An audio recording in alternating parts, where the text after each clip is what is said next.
Aktiviti 2.1. Ini bukan aktiviti ya. Yang ini adalah eksperimen. Okey, dia kamu tukarlah cikgu macam mana atau cikgu boleh tulis aktiviti ni dia adalah eksperimen. Okey, eksperimen 2.1 dan untuk eksperimen ni mestilah eksperimen ni berasal daripada buku teks. Jadi kamu boleh juga buka untuk baca lah eksperimen ni dalam buku teks muka surat 33. Muka surat 33. Jadi apa tujuan untuk eksperimen ni? Tujuan dia adalah membandingkan. Jadi bila sebut banding tu kita ada dua atau lebih perkara yang kita nak banding. Ya, kita nak bezakan, kita nak tahu apa yang ada pada dua atau lebih sesuatu itulah ya. Jadi banding, kita nak banding yang melibatkan taburan stoma. Taburan stoma pada epidermis atas dan epidermis bawah daun. Yang kita nak lihat stoma tu pada bahagian atas daun, pada bahagian bawah daun. Dan stoma ni kehadiran dia terletak pada lapisan epidermis lah. Dia terletak pada lapisan epidermis. Tapi yang ini kita nak tengok juga menggunakan daun monokot dan daun eudikot. Daun monokot ni dia berasal daripada tumbuhan monokot lah. Tumbuhan monokot ni dia ada satu kotelidon. Jadi kotelidon ni dia melibatkan bahagian pada biji benih itulah, bahagian pada biji benih. Dia ada satu sahaja. Contohnya pokok jagung. Yang kita tengok ni adalah pokok bakung ya. Kamu boleh search lah pokok bakung tu apa ya. Dia daun dia lurus-lurus. Memanglah lurus sebab tumbuhan monokot. Tumbuhan monokot daun dia tu lurus. Dia bukan yang macam ni. Tumbuhan yang macam ni dia tumbuhan eudikot. Tumbuhan eudikot ni pula dia dua kotelidon. Ataupun kita panggil juga dia sebagai dicotyledon. Jadi nama ni kadang-kadang memanglah macam-macam ya.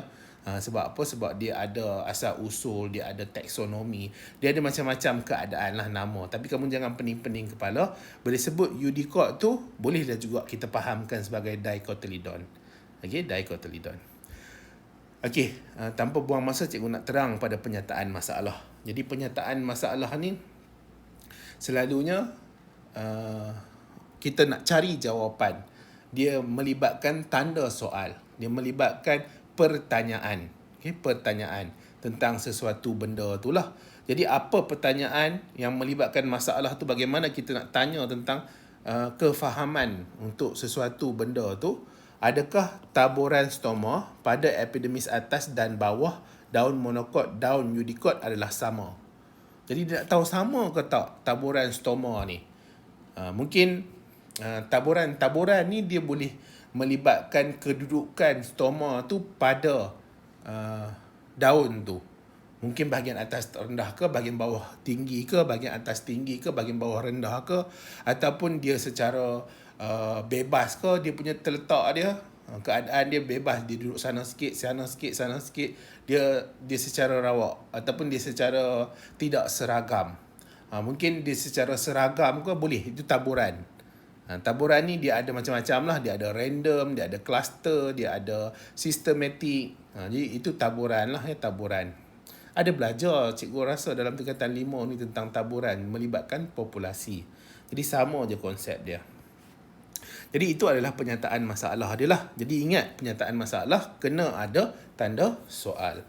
Okey, dia kena ada pertanyaan. Seterusnya kita ada hipotesis. Jadi hipotesis ni adalah educated guess.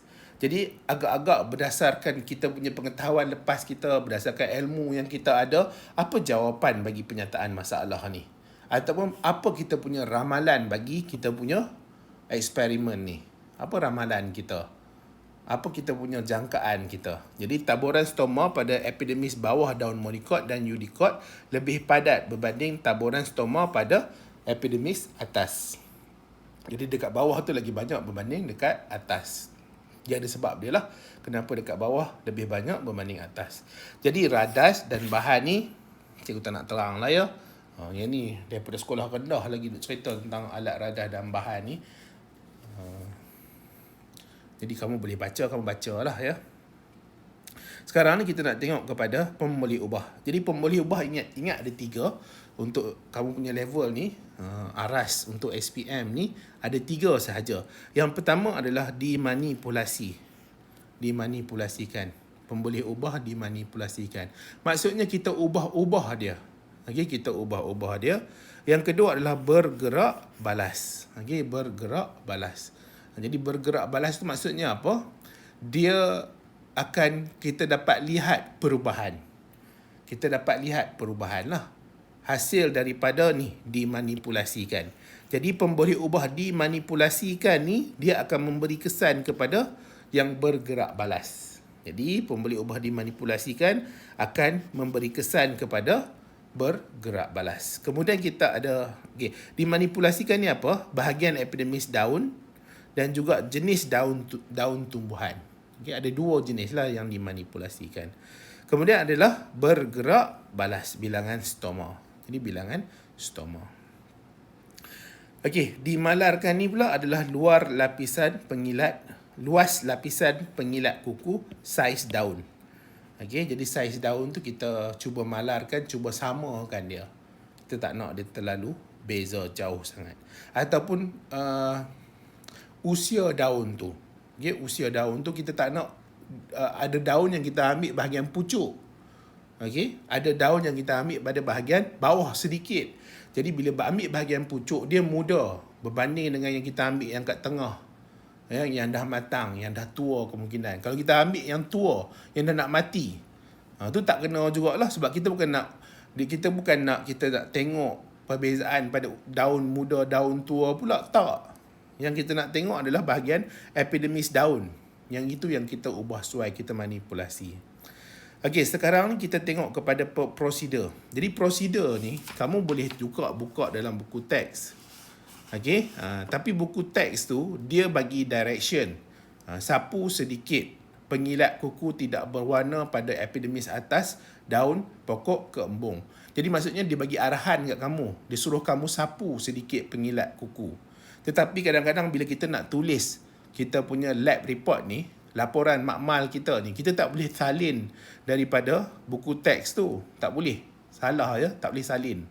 Sebab apa? Sebab selalunya kita buat laporan makmal ni selepas kita dah buat eksperimen tu.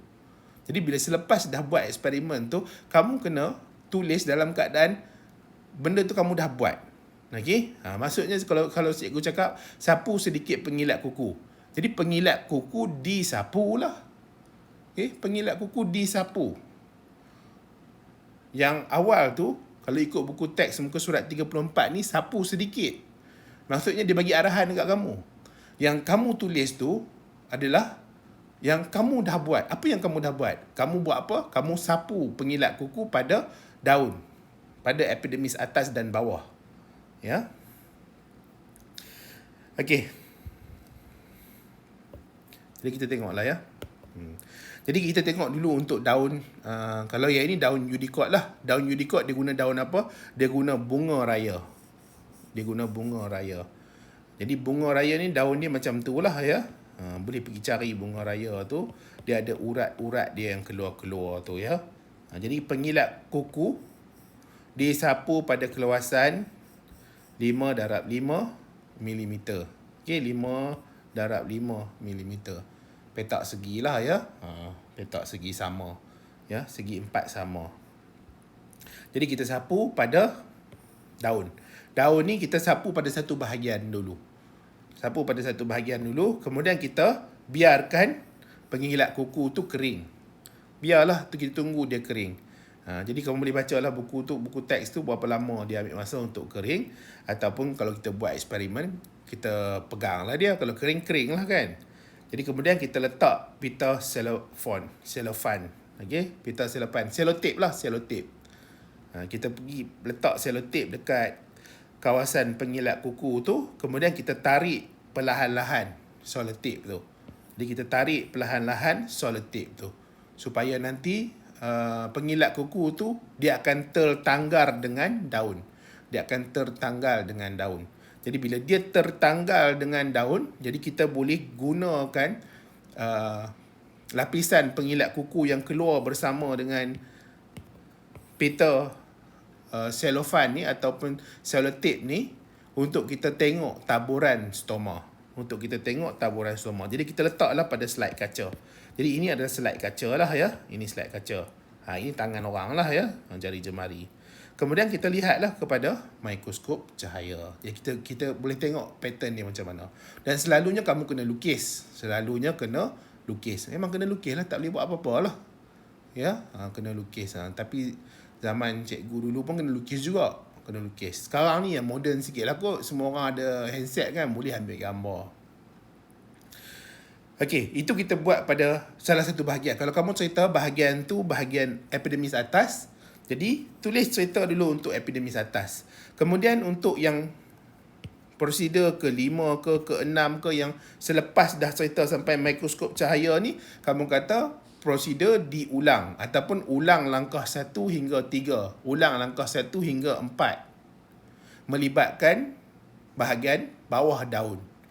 Begitu juga ulang langkah 1 dan langkah 5 untuk kamu buat pada daun bakung pula. Jadi maksudnya kita cerita dulu satu bahagian ni penuh. Okey? Kamu jangan pergi cerita depan daun atas daun bawah pula. Tak. Buat satu dulu. Lepas tu dekat bawah sekali tu, buat cerita tentang ulang-ulang. Ya? Ulang nombor 1 sampai 5. Kemudian yang ini ulang nombor 1 sampai 4. Jadi terpulang kamu cuma daun tu, daun bakung. Okey? Boleh faham ke tak ni? Ya? Cikgu ulanglah sekali lagi ya. Kita ada ni varnish pula dah. Penyilat kuku ni kita sapu 5x5. 5x5 kita biar kering. Lepas tu kita letak pita cellophane. Kemudian ataupun sellotape supaya nanti dia melekat pada varnish pula. Pengilat kuku tu kita tarik dia. Bila kita tarik dia nanti perlahan-lahan kita letaklah atas slide kaca. Kemudian kita observe. Kita lihat pada mikroskop cahaya. Kemudian barulah kita lukis. Bila kita lukis tu kita akan nampaklah taburan dia tu banyak atau sedikit ya. Selalunya memang kalau melibatkan mikroskop cahaya ni kita lukis. Tetapi dalam buku teks ni keputusan dia nak apa? Dia nak dalam keadaan dia buat jadual tu. Jadi kamu boleh lihat muka surat 34 tu ada jadual dia. Okey? Muka surat 34 ada jadual dia. Inilah cikgu dah salin balik jadual ni. Jadi apa keputusan dia? Bunga raya. Okey, besarkan sikit. Bunga raya. Jadi bunga raya epidermis atas. Ada banyak ke sedikit? Ada sedikit. Ataupun kalau kamu tak nak buat tulis sedikit, kamu tulislah bilangan dia. Nama pun bilangan kan. Ada berapa? Ada 4. Okey. Yang epidermis bawah ada berapa? Ada 10. Contohlah, kamu dah kira kan stoma tu berapa banyak ada. Kemudian pokok bakung pula, kamu tengok yang bahagian atas ada 5. Bahagian bawah ada 12. Okey? Jadi maksudnya dekat bahagian epidermis bawah ni akan mengandungi stoma yang lebih banyak berbanding dengan bahagian atas. Kenapa dia bahagian bawah lebih banyak? Disebabkan dia nak mengurangkan kehilangan air. Disebabkan oleh proses transpirasi. Jadi kalau daun tu bahagian atas ada banyak stoma, ni daun ni ada atas ni ada banyak stoma, jadi dia terdedah pada cahaya matahari secara terus. Dia terdedah terus kepada cahaya matahari menyebabkan dia akan tinggi transpirasi. Transpirasi ni proses apa? Proses kehilangan air pada tumbuhan. Kita tak cerita transpirasi pada baju, kita tak cerita transpirasi pada kaki, tak. Kulit kita ni tak ada berlaku transpirasi. Transpirasinya hanya pada tumbuhan sahaja. Ya.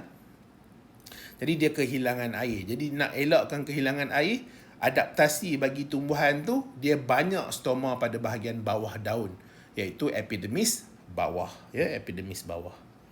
Itu perbincangan lah yang cikgu cerita tadi, kenapa epidermis bawah ni, okey, kenapa epidermis bawah ni lebih banyak stoma, disebabkan untuk mengelakkan tinggi kadar transpirasi.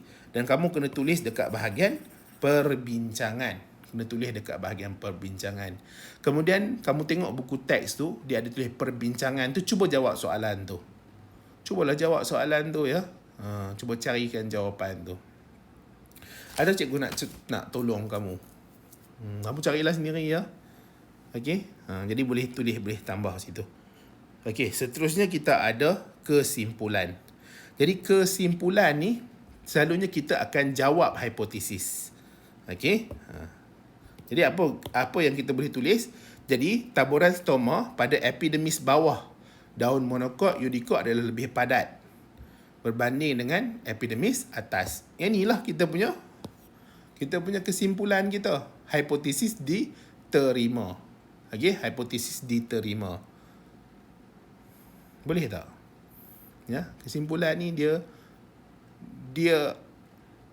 kalau dia sama dengan hipotesis tu, kita boleh guna dia sebagai kesimpulan. Tapi kalau dia tak sama, kamu jangan suka hati pula guna. Kadang-kadang itulah pelajar ni dia lurus sangat. Dia tak boleh berfikir dalam keadaan yang kalau sebaliknya macam mana. Okay? Kalau sebaliknya macam mana. Tu kamu kena ni lah, kena kata apa, ada wisdom sedikit lah, wisdom. Wisdom ni ada apa bahasa Melayu panggil apa ya? Sebab kadang-kadang bukan semua benda dia directly dia macam tu. Tak, kadang-kadang kita terpaksa kena ubah sikit ayat tu bagi jawapan kita jadi betul. Okey? Itu yang menunjukkan kamu faham ke tidak.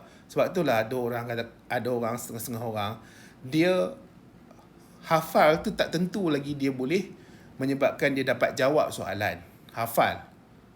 Nak menghafal. Sebab tu kefahaman penting. Jadi dengan kefahaman yang ada tu, ubah macam manalah keadaan soalan atau eksperimen tu berjalanlah macam mana pun, dia tetap boleh jawab. Okay? Tetap boleh jawab. Itu faham penting.